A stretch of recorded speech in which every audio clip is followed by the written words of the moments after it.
Yeehaw, cowboy! Let's go. Calgary. Never been to Calgary, but somehow my interpretation of what Calgary looked like is everybody is going to the Stampede 365 days of the year. TK, what are we gonna do? You know what? If I was super cool. Yeah, it feels good though. What the of here? We got a great guest today. God, what a great guest we have today. I'm so excited. I'm excited. We're gonna learn something today. Yeah, I like talking to him. You know what? I'm sick of talking about all the little things going on in the market. All these little things. I'm getting tired of it because it's the same old thing. Although I do have an anecdote that is indicative of the market that we are in. Let's go. Let's hear it. Do I have your attention?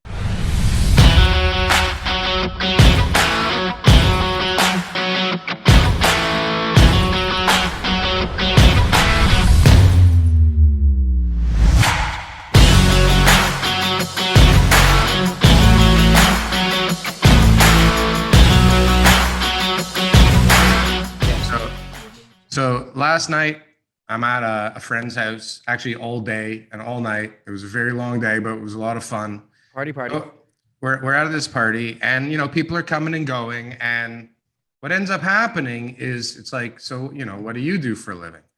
And this guy is a general contractor. Okay. I'm a lender. I do mortgages. Okay. And what do you do for a living? I'm a realtor. All right, cool. And you? I'm a general contractor. All right, cool. I recognize you. Where do I know you from?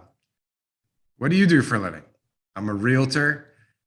So, like, everybody at this thing was tied to the real estate market in some way, shape, or form. So anyway, we're having a good time because everybody, has something to talk about. Everyone's making money. Yeah, but everybody's just residential sales are up, baby. So at one point I have to use the lavatory. So I decide to get up. I go into the house and what's going on? These guys are on the phone. They're all talking. I'm like, hey guys, what's going on? Hey, Darryl, we got this deal. Really stressed, depressed, like buyers backing out. It's a disaster. You want in? I'm like, I don't know. I'm just going to the bathroom. Like, what the hell is going on? So we're getting all into this thing and they're telling me everything. And okay, so I don't even know if I went to the bathroom, come to think of it. So, because I got all wrapped up in the excitement of a deal, right? And I was like, all of a sudden, like, I went from like being in party mode to being in like, all right, let's do this. Let's buy it. Let's buy this house. I maybe we can make it work. This show is sponsored by Landlord. All right, that TK. That was a good little segue. Yeah, no, but I've been playing with it a little bit. Like, oh my God. You got a lot of different functions. Like anybody that I've brought it to, they have encrypted back ends. They know exactly what they're doing. The main thing is that you're gonna get analytics on your deals to know exactly where you stand. You're gonna know way more information than you would just by using an Excel spreadsheet or what. Honestly, the majority of investors that I know of have a very vague picture where they stand with equity and cash flow and actual net dollars and return on investment. So huge system, really nice layout and platform, the way that they've got it all set up. So it's free. Check out the link, open it up, register an account, put in one of your properties, put in all your properties, analyze some deals, whatever, play with it and see what you think and let us know in the comments. Well, just don't listen to us, come to the webinars. Wednesday, June 1st, 7 p.m. Eastern time, Toronto time. We have our webinar. And also, go click on the link below and register for free and check it out. So this morning I went to go look at this house, right? And so these people are in a really tough spot. This is great. Okay, I went there this morning at 8:30 because I was like, got to record the show and then I got to edit like the whole day and get the thing up. It's the only time because it's like you need a firm offer by Monday. I walked in. First of all, reluctantly, I said to the guy that took me there, I was like, I don't want to go in. I don't want to go in. I can tell because I like peeked over the fence and you could see like everything was so fucked up. This is a room in here, the first room we walk into, and it's like just full of shit. Here. This is bad. Okay, so hold on. So the story gets worse because these people are in another deal, right? And we're like, when do you need to close the deal? We're gonna find out tomorrow from our lawyer. Yeah. So how much how much will get the deal done? 785. When I walked into the place, I turned to the realtor that I was with and I said, buddy, they're going to have to give me this thing for it to make any sense. Yeah. Right? They're going to have to give it to me for free. Maybe even like lease busters, they're going to have to pay me some money to take it off their hands. They want 785. Not want, they need it in order to get the other deal done that's dropping in value, right? It's a mess, man. It is a mess. It's got like a laneway, but it's blocked by the grocery store, so nobody has access to their laneway. This is nothing. Somebody needs to help them, but it's not a help situation because the numbers can't make sense to anybody on the planet. Yeah, it doesn't work. Like they've destroyed the house. Like you can't even smell in the kitchen, or you will die. Yeah, bad. But anyways, that's fucked up, though, isn't it? Yeah, crazy. So everybody's looking for a deal. So here, that's a good insight. Maybe we'll save this for the sharks are circling, man. The sharks are circling. Yeah, exactly. Everybody's out there right now going to kind of got their cash in hand and they're thinking to themselves, you know what? Something's good going to come out of this market and I'm ready to jump on it. Oh, but when is the right time? How deep does it have to get? We don't even have a recession yet. We barely even had any rate hikes. Like, come on, everybody. It's not happening that quickly. Yeah. Is it? Like, what's going on? I'm so bloody confused right now. Even today when I was going to the house, I was like, I don't want to buy a flip right now. Like partway through it, they're going to like make that flipper tax a real thing, right? There goes half the profits. Boom. Yeah. Market's on its way down. Yeah. I was like, it sounds pretty like they're in trouble. Maybe there's enough blood, right? But how many layers are there? Like, let's say that it is that the seller that wants to back out. So the seller's backing out of their sale. The seller's backing out of their purchase. The people that they purchased from are fucked now, right? And the people that were planning to move and have sold are fucked now. And we just had one. I was told about it on the meeting we had this week where it was like 10 grand for one day or something. Like the people people needed an extension, and it was like, we want a week, and they were like, it's $29,000 for the extension, and they were like, what? So they said, don't worry, we'll close. On closing, they didn't close. They had to close the next day, and it ended up being 10 grand. Wow. Because of all the different layers, right? There's just so many different things. You know, this person's got a bridge, that guy's got a moving truck, this guy needs a hotel, this person needs to like rent a car, that guy's now got to get a massage. Yeah. Like 10 grand. It's 10 grand for me to close tomorrow. I'm sorry. We just can't do it any cheaper. It's crazy. That happened to me on a deal once where we needed a little bit of time, maybe a month. It cost me 50 grand. Bastards. Bastards. But they knew they could do it. Is that a commercial deal? Yeah. Yeah. That's different. 50, but still, you fucker, like I'm still closing. Anyways, 50 grand hard money. Anyways, the moment, most of us don't know that we're waiting for this moment, but the moment we've all been waiting for, he's ready for us, TK. He's here. He's live. And I think he actually does have a crystal ball. Perfect. I think welcome. Welcome, Mr. Foch, to the show. Look at this guy. Our highest viewed video. Highest viewed video. Well, for a little bit, there's one creeping on your doorstep. I don't know if they're gonna catch you. No. Nope. I think you're at the top. I think you've got that title because you're still getting views. Yeah, fair enough. Yeah. Listen, it's everybody's. I think it was just an excellent clickbait thumbnail. That thumbnail. You know what? They only go so far, bud. They only go so far. Yeah, fair enough. The thumbnail gets some people interested, but we actually have people watching for an incredible amount of time when it's worth listening to. Right? Yeah. And that helps the algorithm considerably. Still pull through. Yeah. So I love talking to you because I was telling TK, like I'm tired of talking about all the little nitty gritty shit that everybody was always talking about. And Right. you know, you're one of the smarter guys out there, and I like talking about big picture stuff with you. Yeah. I think our last conversation was the last one Evergrande. Was that the big one? Yeah, it was. I think with Jordan, maybe. Yeah. Yeah, and Oh, that's there was like, another one. No, we did another Maybe one. there was Yeah, I another feel like one I'm your too. go-to guy when you guys need an infill guest. So You know what? We're always like just chomping at the bid to ask Yeah, you exactly. to come We don't want on. to We're ask like, you it's too too often. soon. He's Yeah, gonna it's think like we every love month him it'll or be like, something. yeah, every Right. month it'll be throwing them off. Now I'm not on Twitter, right? So I'm hearing about the Twitter spaces. I'm hearing about the Same stuff going still. on there.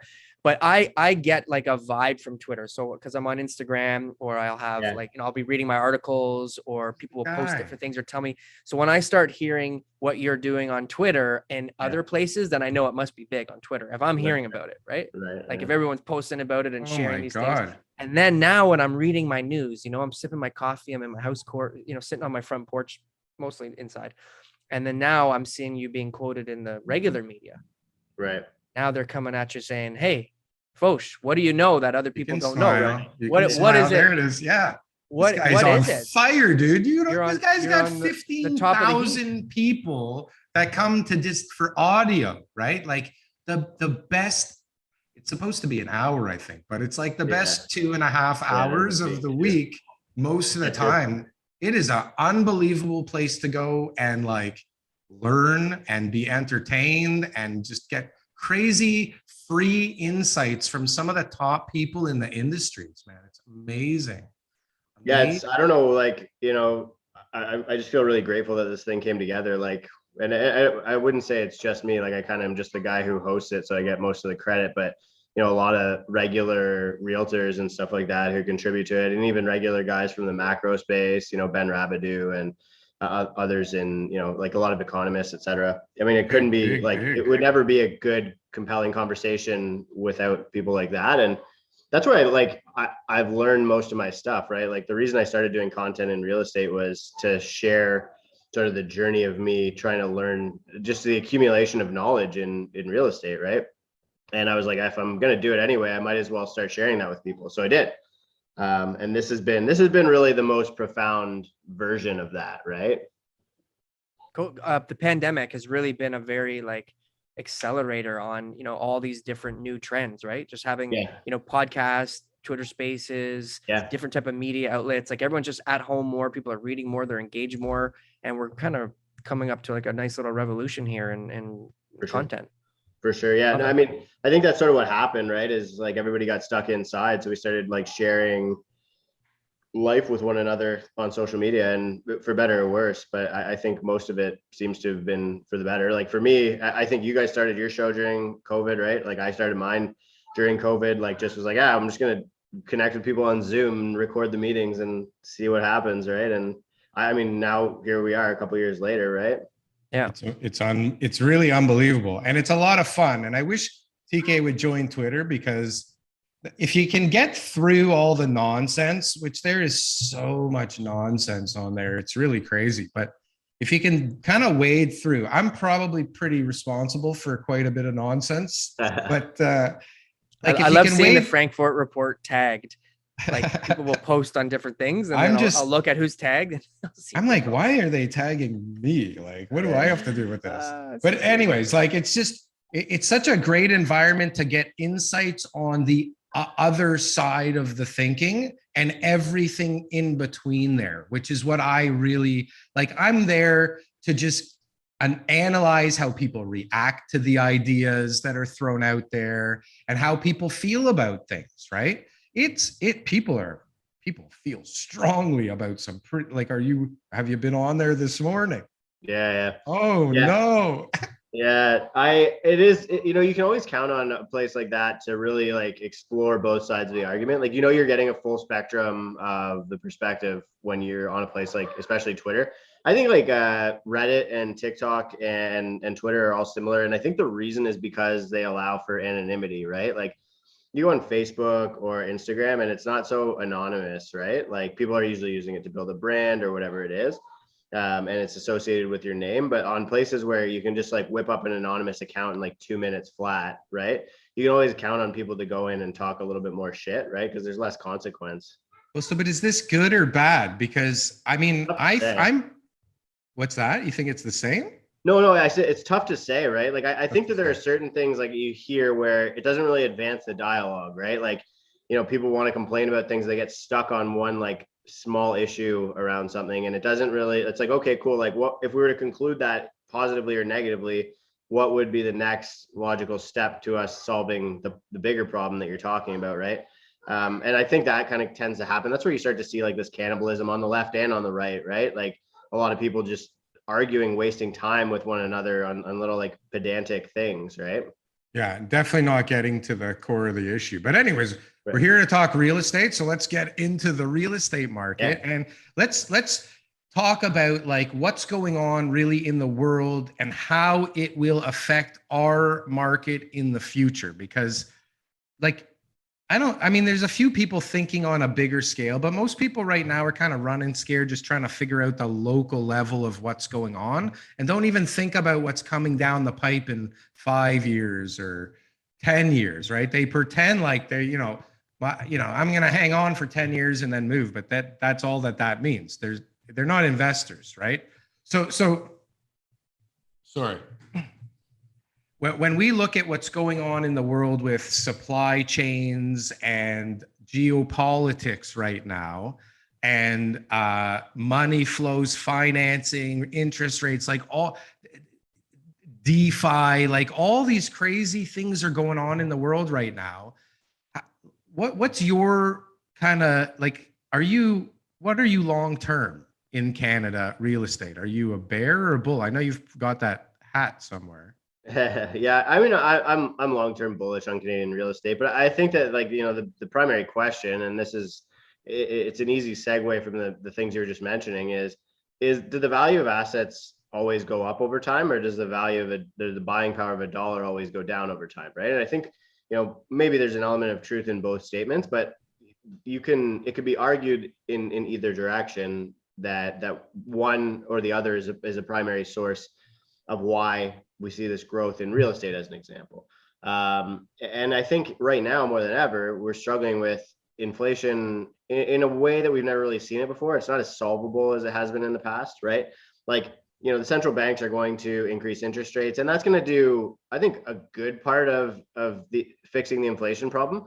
But I don't know if we'll actually ever get down to their target rates of like 2%, as an example. I'm probably not really qualified to say whether or not, but I think that there are underlying issues, systemic changes that have happened as a result of COVID, supply chain erosion, geopolitical issues, war, economic warfare, that can't be controlled for with just gaming an interest rate, right? And so I would expect that we're probably entering into a little bit more of an inflationary decade. Like, again, I don't think we're going to track at 8% forever, but I don't think we're going to track at 2% or sub 2% like they want, at least for another 10 years. And the reason, maybe that's like a little bit high, but 5 years, let's say, because even if you were going to solve all of the supply chain issues, that would take a complete repatriation of most of the supply chains for goods in the Western world. We don't have the capability to do that, and we don't have cheap enough labor to do that, right? So it comes down to, can we innovate and automate our way into creating a deflationary environment, right? Because innovation is deflationary. We know that, like, that's like, statistically verifiable, right? So that's sort of my take on things. And I guess the question is, how does that impact real estate? And when you think about the way it impacts real estate, we know that people use a lot of borrowing power to buy real estate. So if rates are going to continue climbing in an effort to curb inflation, then prices are probably going to come down, right? At least in the short term. I think eventually we'll either admit defeat against inflation, or they'll have capped it well enough that they can start bringing those rates back down, because we're in a sort of new monetary paradigm where people are addicted to cheap credit and cheap goods. So I think that the sooner they can get back to that consumption machine, because I think by the end of this year, the recessionary environment is going to make it pretty scary for many people. We'll start to see like some more material changes. And I think, I don't know, the way that we come out of this, out of the recession that's caused by all of these problems and the admission of the mistakes. Okay, look, maybe modern monetary theory wasn't actually correct, or maybe we didn't get to the taxation part of modern monetary theory, right? I think when we start evaluating like and doing almost like a post-mortem on what went wrong, that's when we'll start actually kind of, I think the world's going to look different in 10 years than it does today, right? I guess that's what I'm trying to say. So, but that's assuming the position that something went wrong. Right. Depending on your perspective on things, right? So, yeah. Like, what is the goal? Like, it seems like inflation isn't something that they are really trying to fight too hard. I don't know. I guess we'll see when the central banks, like how they behave for the next couple of months, right? But I think if the Bank of Canada hikes this Thursday or Wednesday, I think they're expected to hike 50 bips, right? I mean, that to me would signal that they're taking their mandate of controlling inflation pretty seriously. I think the Fed's communicated that they're taking their mandate. I think they're both taking it seriously. I don't think that there's any question about that. What do you think about inflation? Do you think right now we're at like the pinnacle? Like, do you think we're still rising, or you think we're going to plateau? Like, I think we're probably at peak inflation, but the challenge is that people don't realize like that, or like you don't really think about it. It's sort of hidden in plain sight, but that compounds, right? Like the cost of living isn't going anywhere anytime soon, right? Like people are going to feel the pains of inflation. We're just starting to, right? You're just starting to hear the story, and it's not like inflation's been low for the past 2 years, right? Like it's been creeping up, but it's only when it's already high, and now it will start coming down. But now it's like, oh shit, now things are really expensive. I'm being tapped out by gas. I'm really feeling it on my grocery bill, et cetera, right? Like I just did my year-end accounting for last year, and it was like I spent almost double what I spent the year prior, and I didn't really change anything, right? So consumers are really starting to catch it. And to me, that's like I think we're at probably peak inflation number. So the quantitative year-over-year change. But I think we're probably at just at the beginning probably of peak inflation on the qualitative side, the psychology of inflation, right? Mm-hmm. I don't know that we've seen a lot of the inflation actually hit the market. Like, so for example, in retail, where let's take, for example, a bad boy furniture that used to be considered a low end kind of price point, right? So they've had to jump to the next price point. They're still low end, but they've had to jump an entire price point to make a margin again because of all the craziness going on in the world, right? Yeah. So like situations like that, which a lot of people haven't bought their stuff yet because it hasn't come in, or they just haven't got around to it, or they didn't close their house yet, or whatever. Like people, like their purchases are getting more expensive, like you said, but like stuff like furniture almost doubled, like literally doubled. And like, I don't know if that's hit the CPI numbers yet. They just brought in used cars all of a sudden. Yeah. That hasn't hit the CPI numbers yet. I think durable goods, I don't think durable goods are exceptionally well accounted for, right? So I think like a durable good would be, I believe it's 5 years, like something that you buy with the intention of keeping for a minimum of 5 years. It might be 10, I don't know. I think there's two different categories, but they're like a very small portion of CPI, right? Like, and the stupid part is like they continue shuffling CPI around in the US and in Canada. So like they can really change the inflation. Like you go and tell the average Canadian that their cost of living only went up 6.5% last year. They're going to tell you to F off, right? Like, right. You know, like I literally did just quantify on my year-end like accounting statements that I spent twice as much money, and I maybe did 10% more input, right? So the math doesn't make sense, and that to me is 100% increase in inflation, which is probably high, but like to the average person, I think 50+% wouldn't surprise them of their cost of living change in a year-over-year basis, especially because of food and fuel. Those are the big two. And those aren't going. I'm not saying you're eating more, but no, and that's when you went out, it cost you more money, right? Any of the meals and entertainment, expenses are going to be higher, and the fuel is definitely, we're also driving more too, right? So this is at home and you're not in the city all the time. You're driving around. So this is the point I was trying to get to, is that like I grew up in an environment where like your parents got their furniture and spent so much money when they got it that they kept it for like 20, 30 years and even had it passed down from the previous generation because it was so expensive.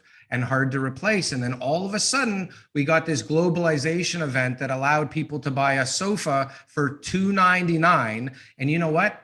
When it rips, who gives a fuck? I'll buy another one for $299, right? But now all of a sudden, $299 is $699, right? And $699 went to $12.99, and everything's all friggin' bananas. And you still can't even get the merchandise. Like China's closed for business. Like, you know, we don't know when we're reopening. Sorry, we're closed right now. You can't get anything, but we'll take your money before we ship the container.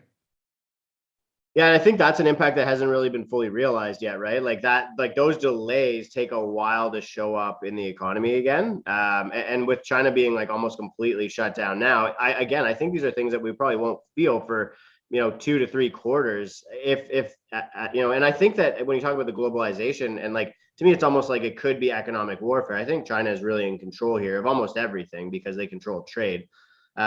They might just be waiting to see if they can, because like I think everybody knows we're going to end up in a horrible recession as a result of this. The people who don't are maybe just naive or don't have the information, right? But I think China's already feeling the impact of that because they're further up the supply chain. So when demand starts to tighten, or when supply chains start to erode, or geopolitics or credit or whatever it is starts to really create pain on one part of the supply chain, they're going to feel it first, right? So to me, it's like if they start gaming with that, playing with what they can do as a result of their position, then they're kind of like almost pushing that pain, or like magnifying it for people, or multiplying it for people further down the supply chain. And it's like, to me, they might be doing this to make sure that they're not going to reopen until everybody else is suffering as badly as they are, right? Yeah. Like and from a power perspective, it makes sense. Like I would understand that move, right? They have currency issues because right now they're lowering their rates again because they are feeling the recession already. So now they're going to start having currency issues. And you're right, it is a economic war. They have to make sure that they're still competitive with the rest of the world because they've got to use the Chinese yuan, and they're buying a lot of stuff in US dollars, again paid in US dollars. They want to make sure that everything is even playing field. So let me take a partner of mine, his business, for example.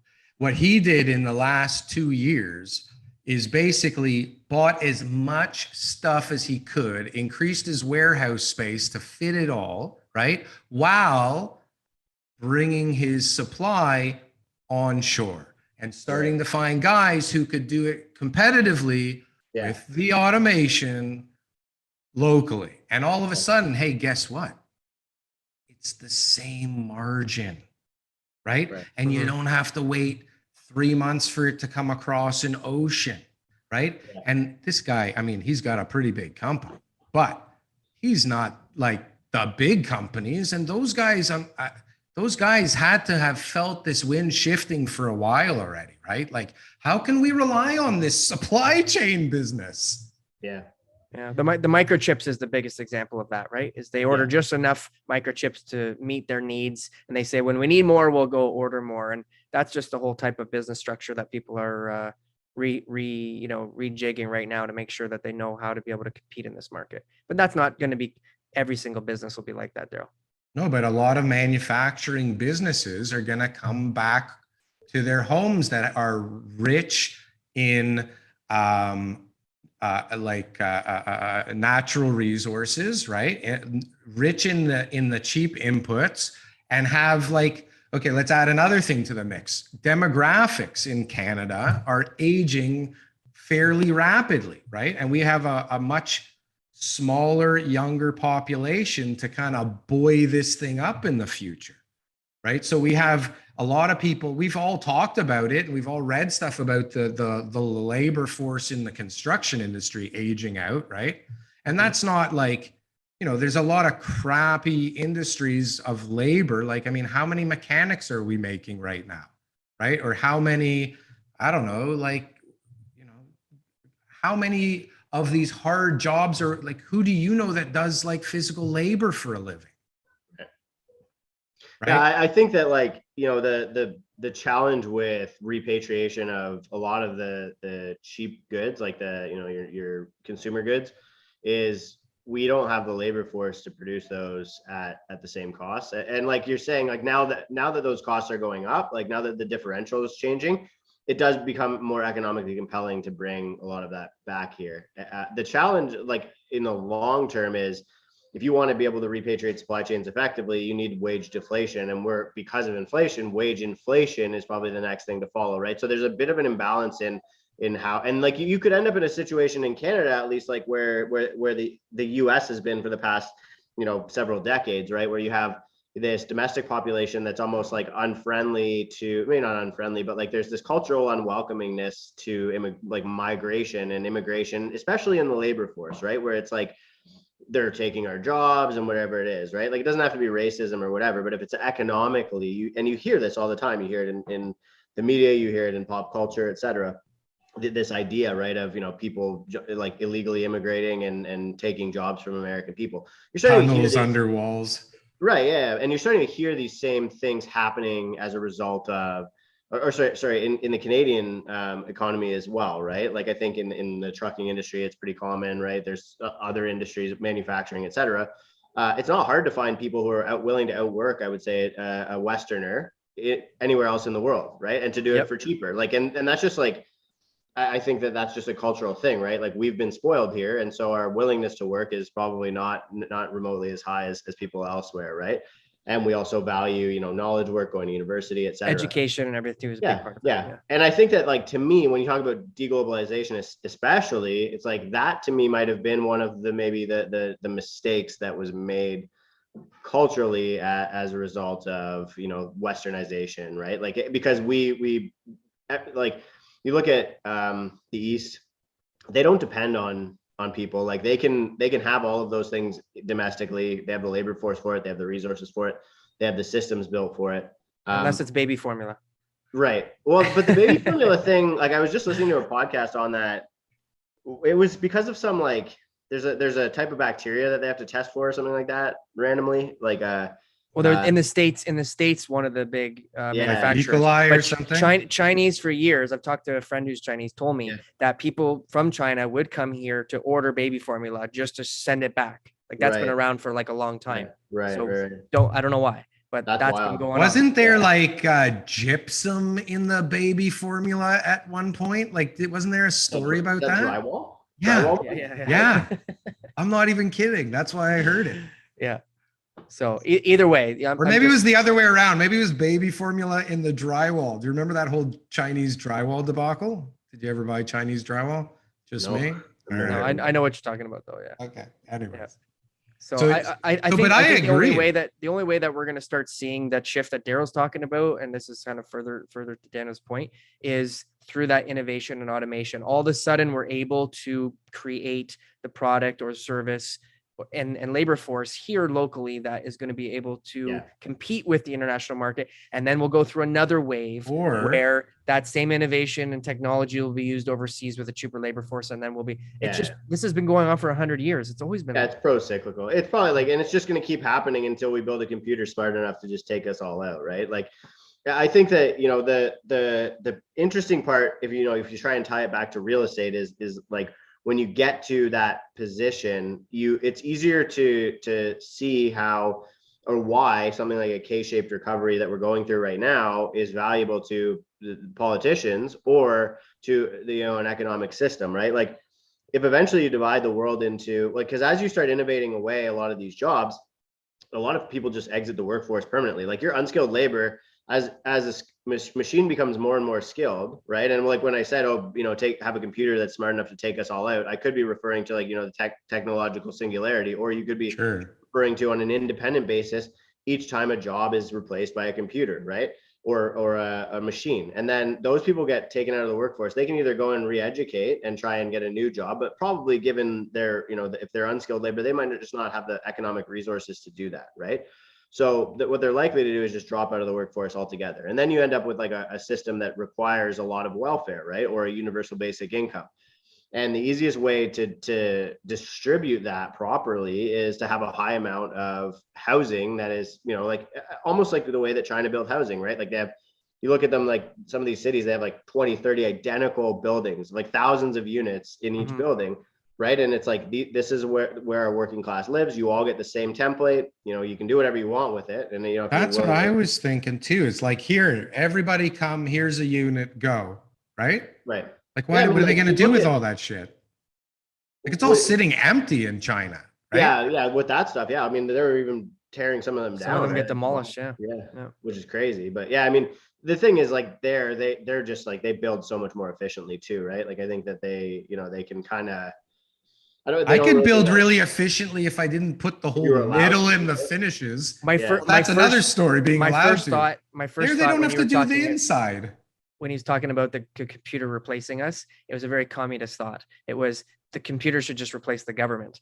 But I realized that that's what's happening over in China. Is you just have this one authoritarian government who just gets to come in and says, all right, well, now Shanghai's had their boom and we've built up that city enough. And now we're going to go and bring the population to this new area. And we're going to bring transit, and we're going to bring economics, and we're going to bring education. And everyone's going to live over here from now. We're going to build all these towers, go move over there, and we'll open up a bunch of, they have that authority because that's why Justin Trudeau loves their system. Did you see that clip? I think that also, like, one of the things that people discount about China is that, you know, their like intention is to institute a really perfect communist state, right? And so if you read Marxism, like, Marxism it actually states that, you know, communism needs to be built on the foundation of a very strong capitalistic system, right? So, you know, sort of what China did was they divided up their country into these central economic zones. So they have, I think it's 8, maybe, or 6, between 6 or 8. I can't remember what it is, but those are these massive cities. And you see those pictures of, like, you know, 1960 to present day. And it's just like completely, you know, like 100 times the growth. And so, but outside of those areas, right, like, there's not, the things are very different. And so I'm curious to see sort of how exactly they plan to make that transition. But that's one of the things that I think a lot of people are missing as a result of this. Is like, China's doing capitalism better than everybody else in the world, I would say. Like, realistically, they're doing a damn good job at it. Yeah. And they are not even actually doing it for their end game to be capitalism, unless they realized, okay, yeah, we actually like this, and maybe we'll change our mind and just not tell anyone, which I don't think is the case, right? But it's, so that to me is really interesting, that are sort of the leaders in capitalism globally aren't actually truly capitalistic. And people are afraid to take advice from a communist country. They're afraid to copy a formula that's working because they're afraid of being called communists themselves. And that's like that whole pride ego thing that needs to go away, because there's lots of stuff from globalization that we're learning that's working. And like, even just the whole pandemic situation, it was like pointing fingers at all the different, you know, cultural differences between us and the Far East. Right. And these are the things that, you know, we should have incorporated a lot sooner. And some of them we did over the pandemic. Some of them we turned it around and said, okay, well, maybe we need to do it the way that China has been doing it, fighting the pandemic, locking down, all that kind of stuff. Right. Yeah, for sure. Yeah, I would agree. And like, it's gonna, I think one of the biggest things is it's given, like, because we're all sharing the same problem, like, this is one of the first times that we've been unified on solving the same thing. And I think that'll continue to happen, right? COVID was problem number 1. Inflation is problem number 2. Recession is going to be problem number 3, right? It'll start to demonstrate to us the pros and cons of whether or not authoritarianism or democracy works, right? Like, and to me, that's one of the most interesting things, right? So let's say hot topic. But let's, I don't know how this ties to real estate, but let's just say, for argument's sake, that, like, it's proven that authoritarian system works better. Okay. Yeah. Then what? Well, I mean, I guess when you want to tie it to real estate or Canadian housing, especially, like, you know, our primary driver of economic growth, whether you like it or not, is housing and immigration, right? Like, and so to me, it's, and that might change. Like, I actually am starting to see some more positive progress in the precious metals, battery metals, et cetera, commodity metals.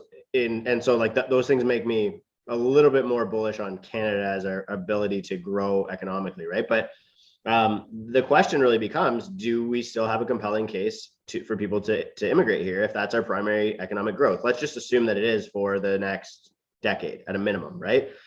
Can we sustain another 10 years of economic growth? Like, and does that mean, A, we're going to be able to attract people who can contribute economically? And I'm not saying that, like, from my perspective, but that's what that's how the government measures whether or not people are going to be able to, or going to, you know, do their part or fit in well as economic members of the society.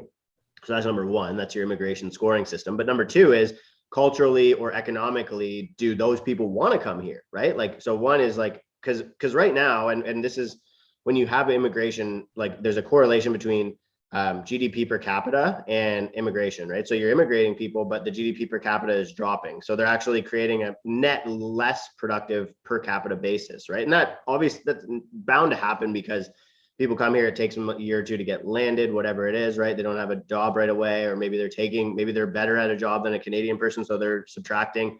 Getting paid cash. Right. So the problem is like when you immigrate faster than you're growing the economy, that downward pressure on GDP per capita is going to happen, right? So it's not to say that people who are migrating here aren't productive, but it creates a net less productive outcome. And that breaks like the idea that immigration grows the economy. And when you talk about an aging population in Canada, right? Like these are the problems from my perspective that we're going to be dealing with for the next several decades, right? We have almost 10 million boomers approaching the age of 70 years old with a healthcare system that couldn't survive a global pandemic.